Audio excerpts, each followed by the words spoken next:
So, bali, ito na nga yung calendar natin ngayong June season dito sa Clash of Clans. So, Dark Days, yung team. So, yung pinakaunang laging naabangan natin dito is yung Gold Pass. So, panibagong season, panibagong Gold Pass. So, sa Gold Pass, ang skin na makukuha natin dito is yung sa Royal Champion, which is yung Showtime Champion. Kasabay na paglabas ng Gold Pass, itong Challenge Level number 1 from June 1 to June 8. Mawawala ba naman sa paglabas ng bagong season yung Clan War League? Siyempre, kung meron Challenge number 1, meron din Challenge number 2. Mag-start to right after mawala yung Challenge number 1. So, mag-start to ng June 8 to June 15. So, along the way ng calendar natin, meron tayong medal event. So, yung medal event natin, probably ito na yung mga ores. Dito na siya lalabas. Tapos, meron tayong special event na walang nakalagay na information. Ang nakalagay lang dito is itong meron siyang vault na maraming gold o mga treasure. Tapos, meron siyang question mark na color pink na medyo purple. So, meron ako mga naririnig na magkakaroon nga raw ng panibagong epic equipment na naman ngayong June season. So, parang ito yata yon. Siguro, kung wala yun sa medal event, possibly na ito na yung panibagong epic equipment na ilalabas. And sa mga nabasa ko, ang alam kong ilalabas nilang epic equipment ngayon is para naman sa Minion Prince. Kasi kung papansinin natin, meron ng epic equipment yung King, yung Queen, yung Warden, and yung Royal Champion. So yung remaining na lang na walang epic equipment, yung Royal Prince. So probably ito na yon. So pagkatapos nun, meron tayong clan games from June 22 to June 28.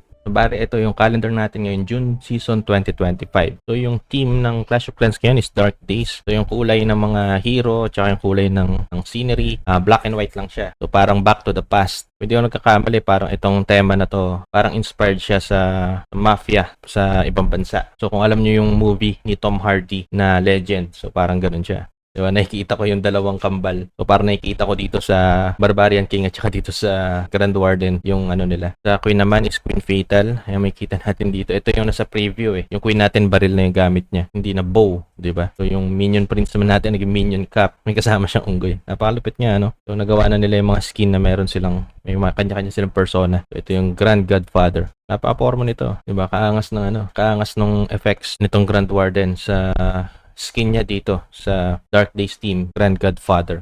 So, hindi ko lang alam paano kaya ito lilipad, di ba? Kung naka-air mode. So, isa pa, itong Royal Champion naman natin, ang pangalan naman niya is Showtime Champion. So, siya yung nasa Gold Pass, di ba? Para siyang singer. Yun yung pinaka-role niya dito sa tema na to, di ba? Tapos, meron siyang partner na maliit na skeleton. So, bali, yan yung mga ano natin, hero skin natin ngayong June season sa Dark Days. So, yung Dark Days scenery naman, kung i-check natin siya, may kita mo dito na ano, na black and white lang siya talaga, 'di ba? So yung meron lang kulay is yung mga defense, 'di ba? Kung makikita mo 'yan, oh, para ka na sa ibang bansa, 'di ba? Parang makikita mo kahit yung mga kotse talaga old school, 'di ba? Maganda to para hindi agad masaktan yung mga mata natin through radiation kasi black and white siya. 'Di ba? Unlike yung kapag marami masyadong kulay, parang hindi masyadong mabubugbog yung ano natin, yung mata natin sa radiation. Pero para sa akin, overall, itong Dark Days scenery, ayos naman siya, makikita natin. Medyo nakukulangan lang talaga tayo sa kulay kasi black and white. Kasi pangalan pa lang, di ba? Dark Days na, di ba? So, yun, yung ating Dark Days scenery. Gusto ko lang din share sa inyo na magpapamigay po tayo ng Gold Pass ngayong June season 2025. So, wag na wag po kayo makakalimut na mag-like sa ating video at mag-subscribe po dito sa ating channel para tuloy-tuloy tayo makakapagbigay ng mga giveaway sa ating mga subscriber at sa ating channel.